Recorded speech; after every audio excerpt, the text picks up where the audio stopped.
Good afternoon, everybody. My name is Charles Rather, Managing Partner at AmLaw Group. As many of you know, E2 visas are one of our favorites, and we have a lot of videos on our channel, so you should check them out if you're interested in that visa. But one thing a lot of people don't know is it's possible to get an E2 visa with only investing an amount of money that's required for one investor. How is that possible? Well, in fact, the E2 category consists of two options. Investor visas, which is far and away the most popular, where the applicant actually puts money into the company. But there is a second option for the E2 as well. That is what's called an essential employee E2 visa.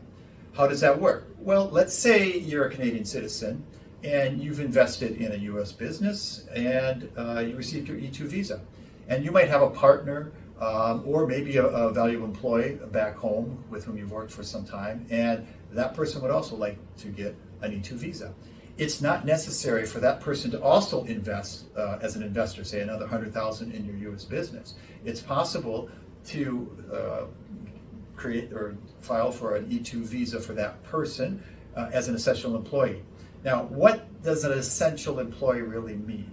That's where creative lawyering comes in, although we have to, of course, follow the guidelines that the State Department and USCIS have created. But in essence, it means it's a person who has some valuable skills or will be performing some very important functions that you would not be able to get from a US employee, and for that reason, that person has to come to the US.